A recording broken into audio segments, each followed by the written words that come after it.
Amazing grace, how sweet the sound that saved a wretch like me. I once was lost, but now I'm found.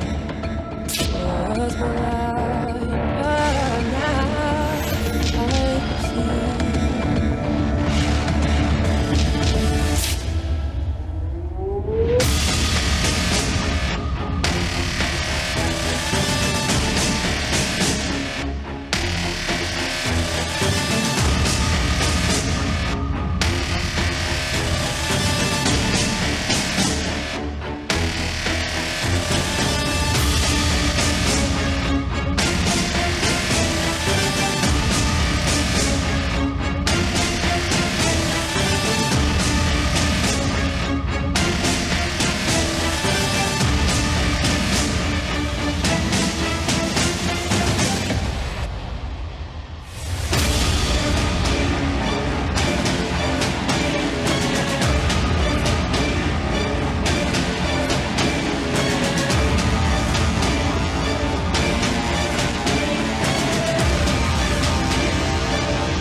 Amazing grace, how sweet the sound.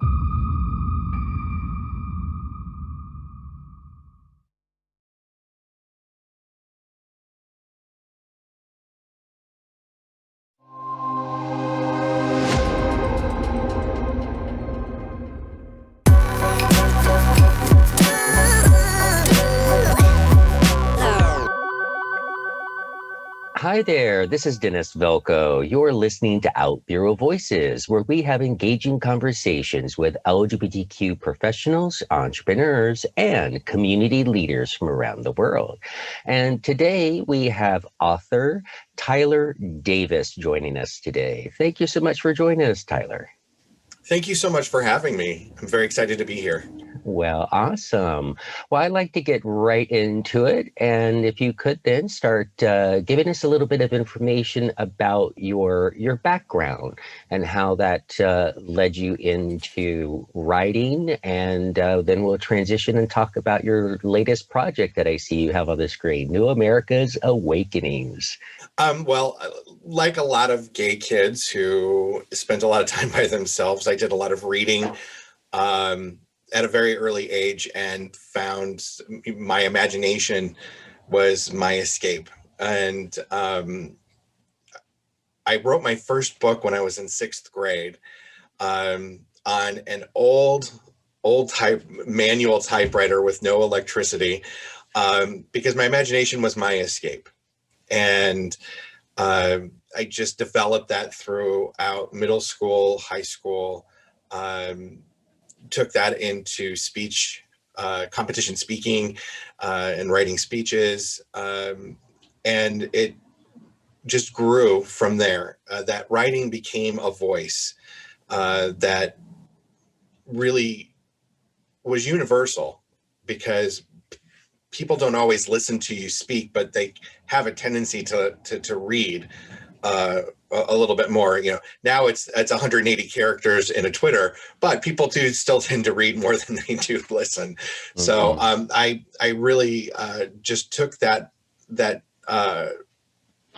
medium where I didn't feel like I had a voice where I could have people listen, and I just translated it to the page. And I've written several screenplays, short screenplays that have been produced, an internet television series, and now I also write political pieces and blogs, and now I've got my book that's been released. Okay, so tell us a little bit about some of your earlier writings. When you say you wrote a book. Did you say sixth grade? Yes, and I remember it was called The Great Kidnap Caper. It was 75 pages, all me. That was in sixth grade, and then I wrote my second book. I wrote, as most of us do at some point, if we're really honest, wrote some really bad poetry. And then in high school, I wrote another book. And then I kind of took a little bit of a break from writing. And but when I came back, I started writing screenplays more so than stories. I was never happy with the way my stories were turning out, and never felt like they were good enough. But when I was doing screenplays, those seemed to be more fulfilling for me, because they were having a live action to it. And then continued on with my blogging, and then I've written several other books, but I never felt like they were what I wanted them to be. Whereas this book, it was exactly where I wanted to be. Okay. And so on your screenplays and books in general, is there a bit of a common thread or theme to them? All of my writing stems from a basic question of what if. And to me, that is like the most important question. And for me personally, in my art, in my writing, is what if. So one of my screenplays that I did was called No Red Ribbons. And the concept was, what if a gay man was to die from cancer, but nobody wanted to believe that it was actually cancer, and that he was passing from AIDS? And that struggle that a gay couple could go through, having to deal with that. So for me, it's always comes down to a what if. Well, in the LGBT community, specifically, gay men, and of course, knowing that HIV does not exclusively focus on the gay male population, but I can certainly see where that particular story has some merit. During my divorce of a 17-year relationship / marriage, like a lot of people do when they're not happy, I'll just say Trader Joe's French vanilla ice cream. If you've never had it, don't, because it is addictive. It's so good. And I was eating a lot of French vanilla ice cream with my 2 to 4 cocktails every night. And I put on a lot of weight. So my comfortable weight is between 165, 168 for my body frame. And I was up to 242. So a huge, several more inches around the, not where you want them, but around the waist.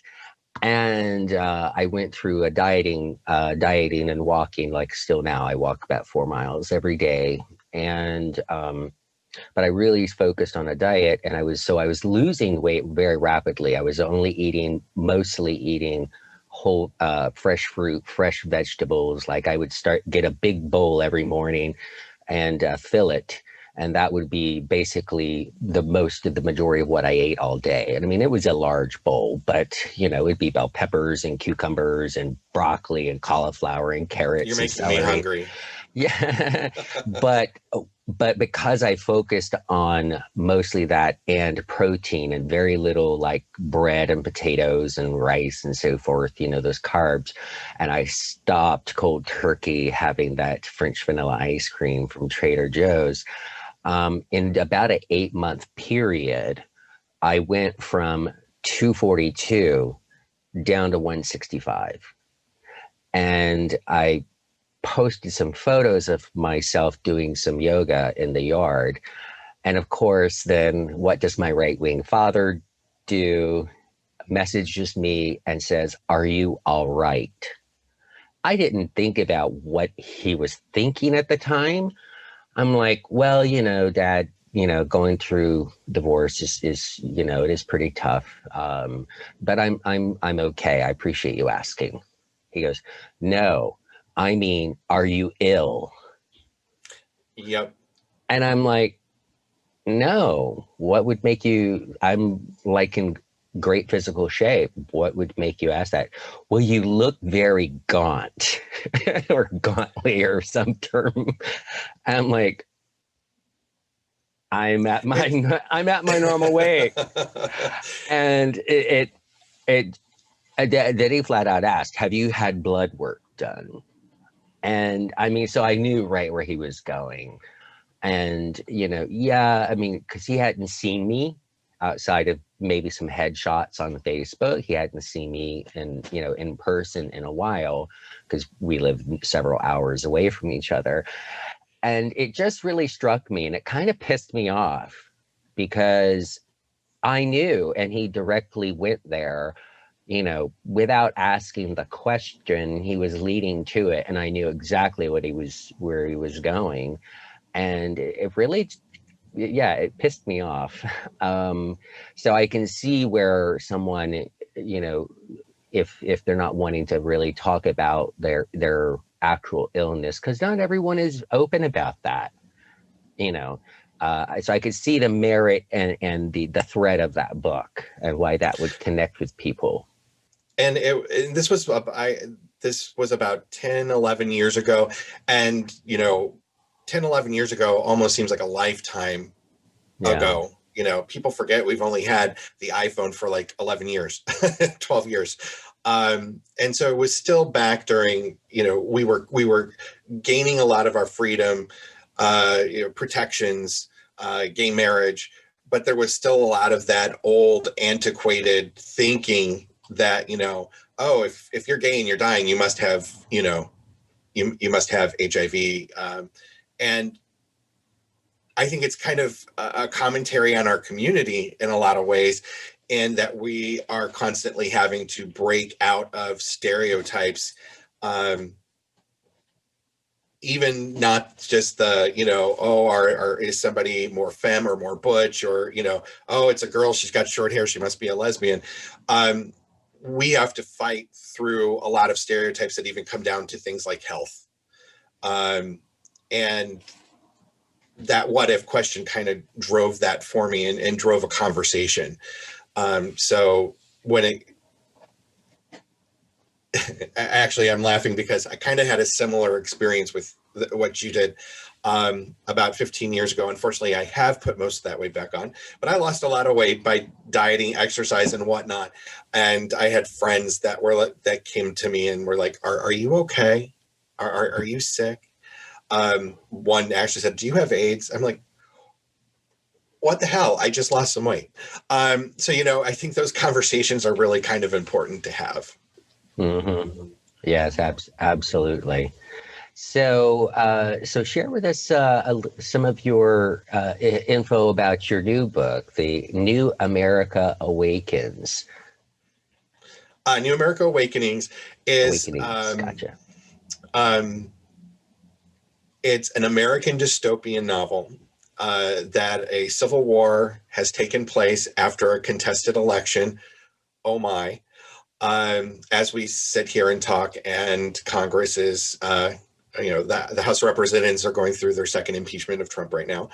I started writing this book back in 2015, and the question was, what if an authoritarian Christo-fascist regime took over the country? And we get divided into projects based on race and religion. And what would that kind of dynamic look like in a modern time, as opposed to like a future where there's hovercrafts and laser guns and those types of things? What would that look like today? And so it's a 3-book series, and it focuses on a young man named Colt and him growing up in these projects, being isolated from other types of inclusions of race, of culture, of society, and being kind of stuck in this Christian project. And then finding out that the government really isn't what they were expecting it to be. It was difficult to write, because I was taking a look at where we've been in our political past and where it kind of looked like we could be heading towards our political future, and what kind of effect would living in that kind of a country have. In the book, we find out that gay people were, of course, one of the first groups targeted by this regime. And everybody is divided. The way you know who you are is because your boots have a strip of color on them, which goes kind of back towards Nazi Germany. Of course, the gay people will have pink, Christians had gold, Muslims have purple, the black population had blue. But it's really taking a look at what happens to our society when we lose the internet, when we lose social media, and we lose our basic freedoms. And it was a difficult book. It's been a difficult book to kind of write. Very interesting. And I'm sure through the unfolding of the current situation that we're in now, and kind of as you were writing that book, now you say you started it back in 2015, but you're currently, if I'm not mistaken, really releasing it now.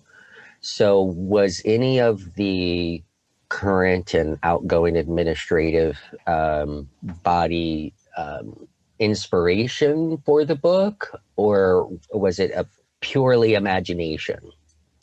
I started it before Trump became the Republican nominee in 2015. So I started this before then, and I had to take about a 3-year break from writing because of a change of life.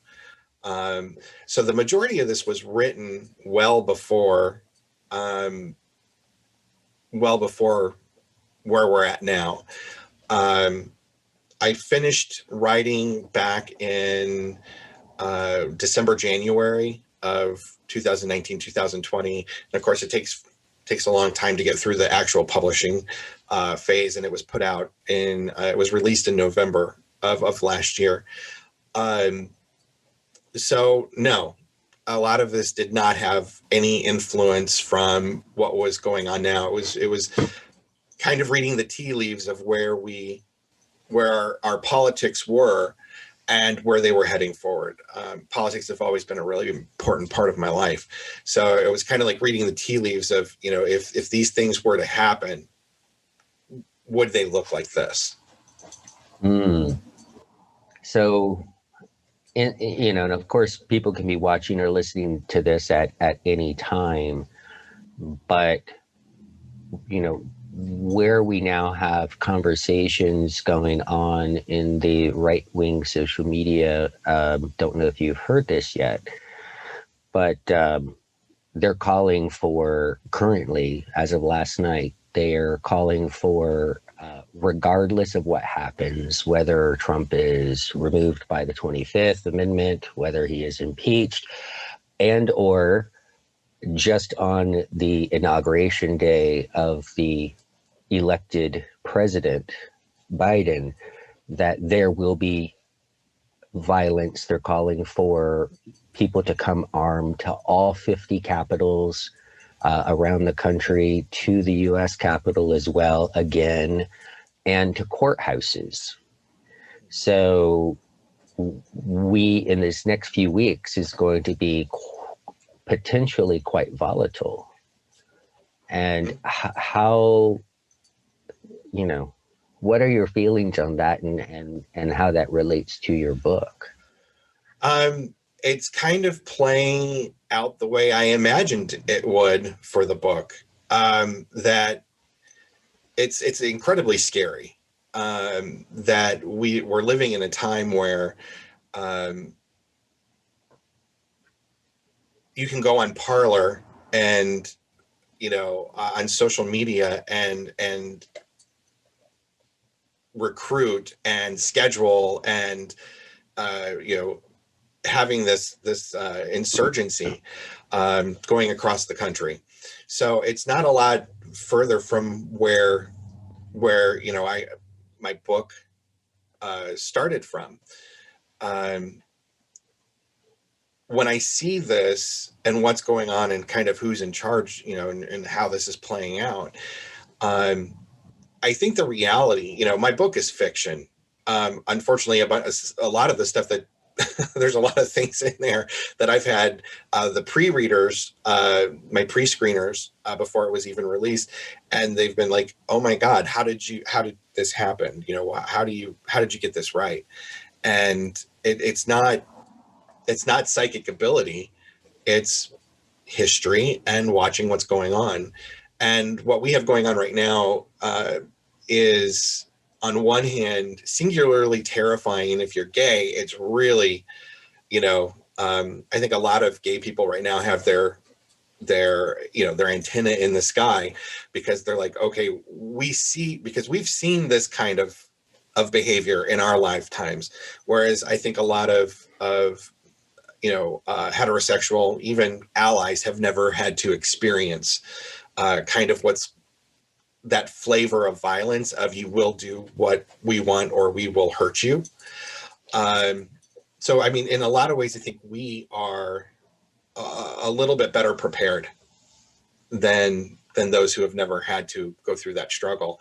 I hope that the book doesn't become prophetic, because after the Civil War, then there's an invasion, a foreign invasion, and then that's when the government fully takes over in the book. But I think there's lots of great reason to be concerned with what's going on right now. Yeah. I'm totally with you there. So you say this is this book one of a trilogy, I believe you mentioned? Yes, this is book one is Awakenings, and it's kind of a coming of age story. We go through three different parts in our lives. We go through the part where we have our beliefs that our parents give us and we kind of accept for the most part, until we become young adults. And then we have to venture out, and then we find out that maybe the world isn't quite the way we thought it would be. And then we struggle, we rebel, we come up with our own beliefs, and then finally we settle into who we are. And so these three books kind of follow that pattern for Colt, where he goes with his beliefs of what, he was brought up, the world that he lived in. And then the second book is really about him discovering the world that's different than what he thought it would be. And that's when the second book is going to have, the second and third book is going to feature the LGBT community quite prominently. We speak to it in the first book, but in the second and the third book, LGBT community plays a very strong part in the rest of the storytelling. Okay, very interesting. And are those already in development? Oh yes, I'm in the middle of writing the second book. The whole thing's already mapped out. I already know where everything's going. It's just getting it down on the paper to a point where that I like what I see. I like what I'm, that I feel like it's telling the story properly.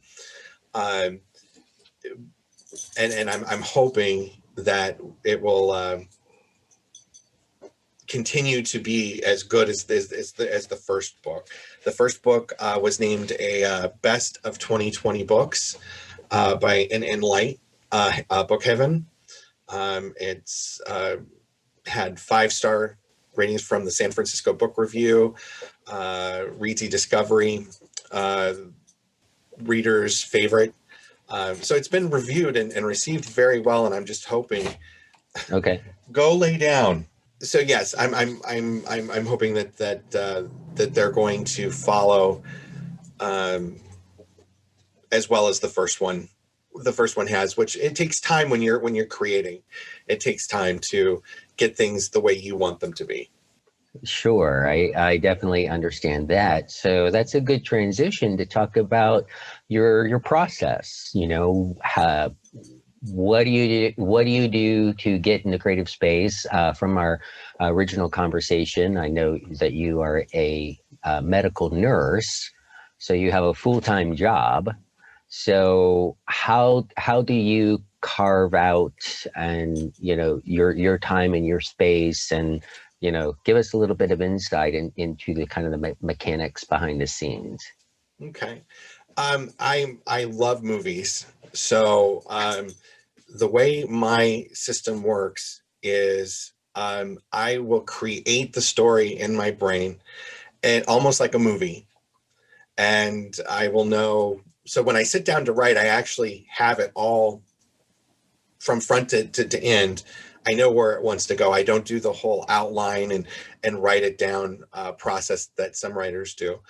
And when I get to a point where I'm like, oh, the words aren't coming, that I just put it aside and I'll start reading. There are a few books that they're kind of my go-to in a lot of ways, or I'll pick up something new. But I'll read or I'll watch a movie or, I'll go for a walk to get that creative well to refill. And then when I sit down and I actually write it out, be it screen or novel, it's a translation from the movie I see in my head onto the page. Okay. So you don't do that kind of outline and then kind of fill in? No, not at all.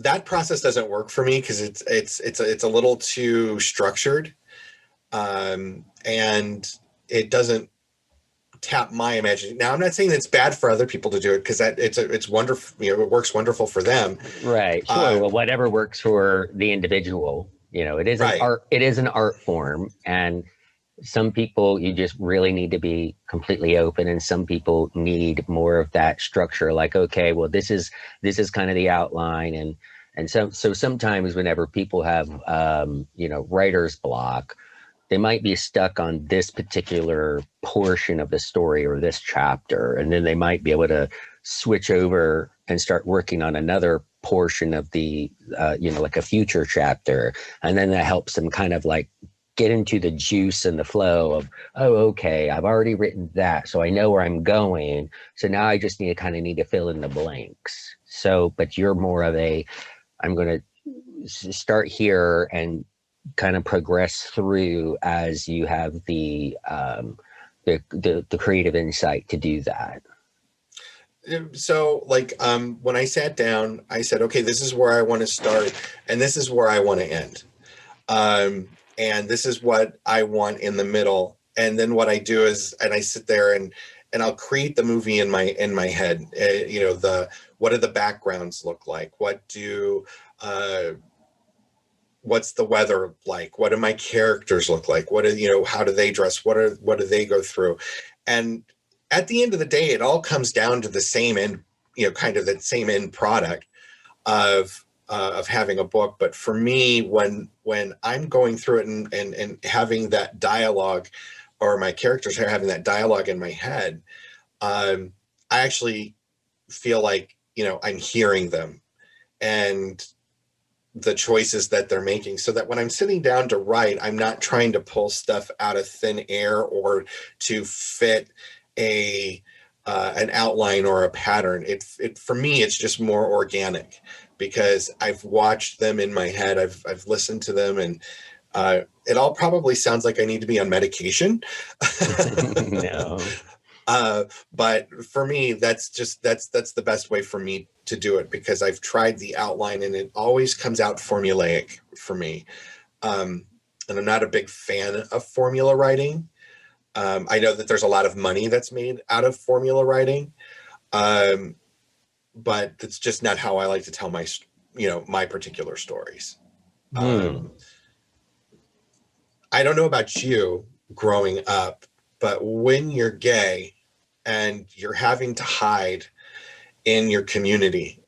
You spend a lot of time in your bedroom, and you imagine what life is like, what life could be like, or how you want it to be. And so in a lot of ways, when you're younger and you're doing that, you're learning how to create in your brain the world that you wish that you could live in.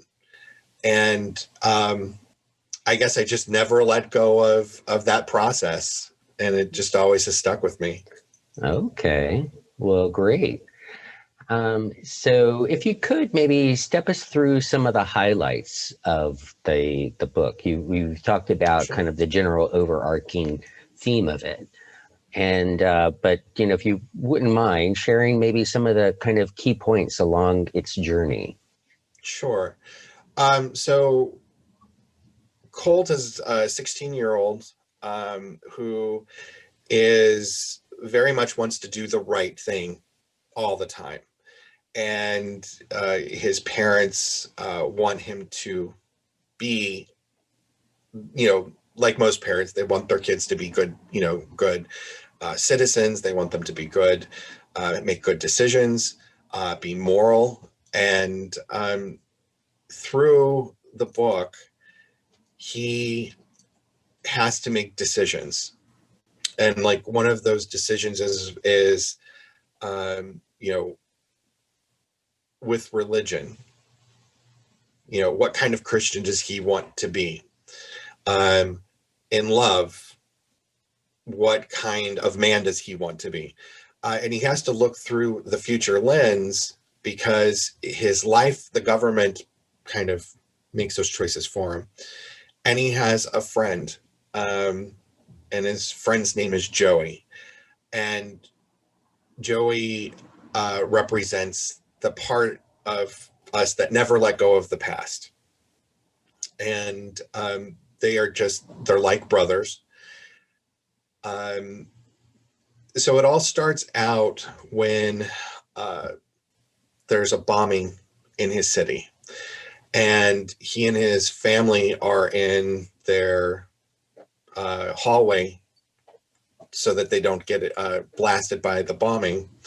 And when they come out, there are body parts in their living room. And the initial struggle, or the initial combat, is between Christians and Muslims. That I did pull straight out of 2015, when we were having those right-wing issues with Muslims. And it starts there. And there is a character named Catherine. She is the villain in book one. Yes, the government is the big bad. There's a president that's the big bad. But in this book, it's Catherine. And I get asked this question quite frequently. Did I use any real life influence on any of the characters? Like, did Trump become my president? No, he did not. But the villain between us did come from a real life person. One Miss Kim Davis, who should not be. Most people should know who she is. So Kim, she was kind of the groundwork for Catherine, and Catherine wants to rise in power in the project. She wants to be the religious leader. She wants to be the leader of the law as well. And it's the battle between Colt and Catherine initially in this book, where he's having to he gets caught saying God damn it, and he's whipped, flogged in the middle of town. And Catherine just delights in the fact that he's being whipped, and that he's, and then it's this very public, very shaming moment. And that's really what makes him start to grow to question what's going on, that you can say this word and now you're publicly shamed. So through the book, Catherine gains power, but so does he. And the battles that they have inside the project help define who he is, where he's going, and what's going on with his family. Okay, very interesting. And so the project is kind of like a community.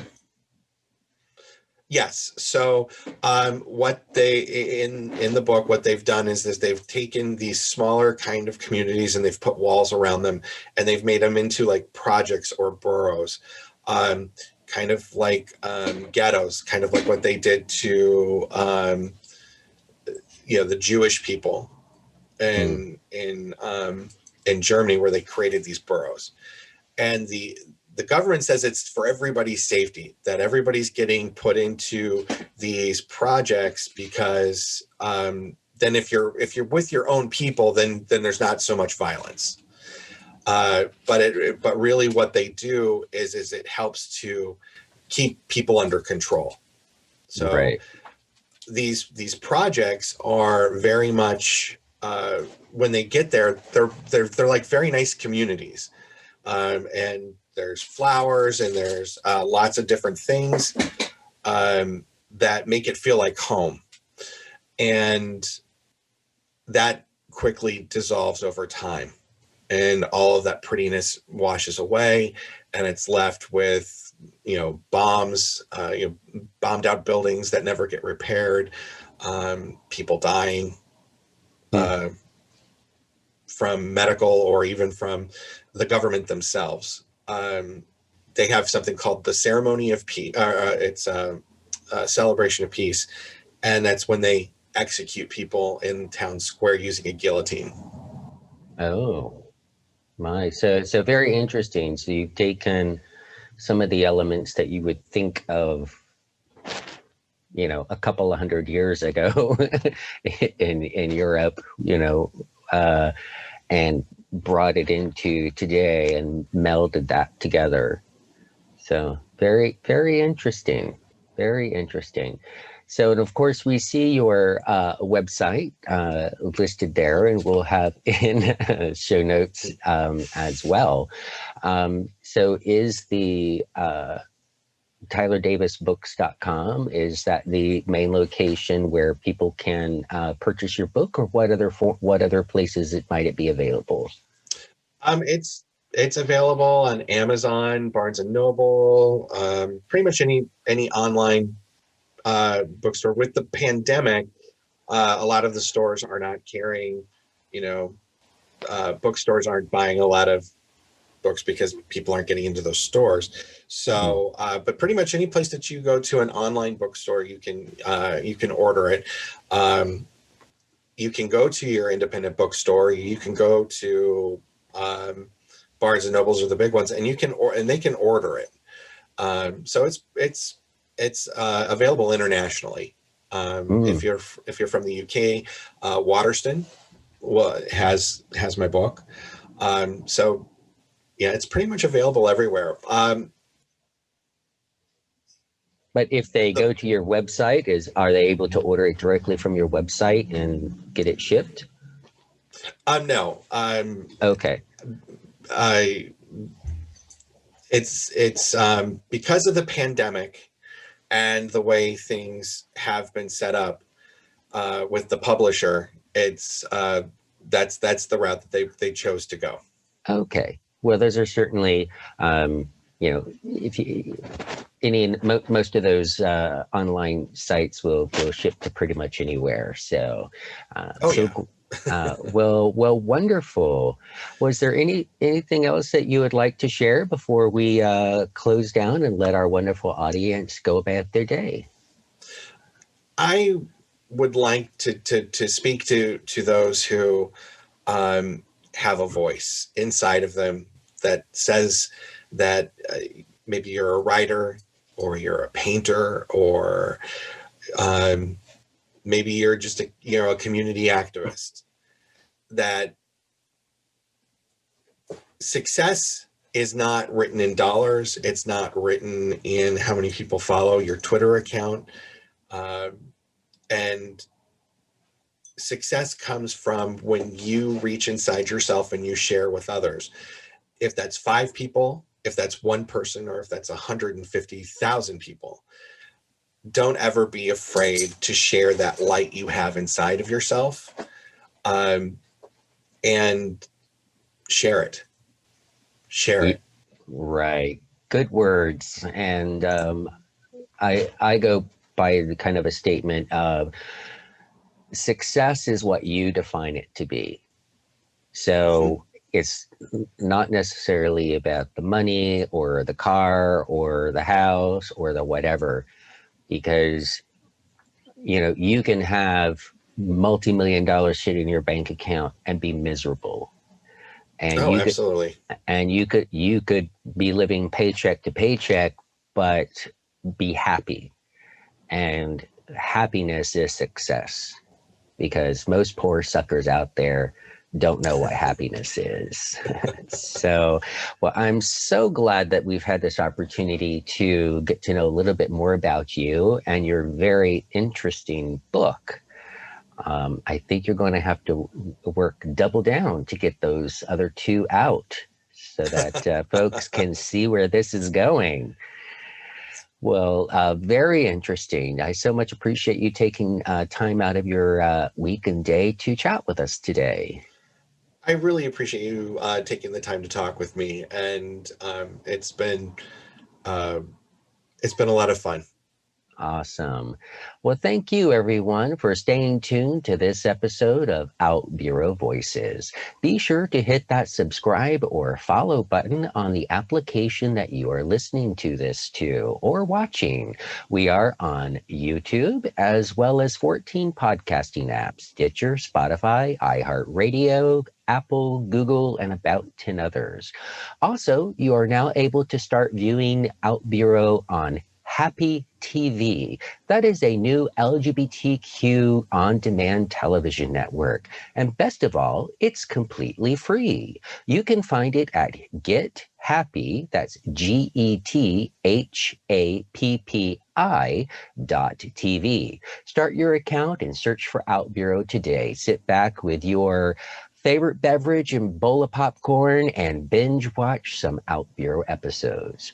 Thank you so much. This is Dennis Velco. Join us on OutBüro.com. It's where you belong. Bye-bye.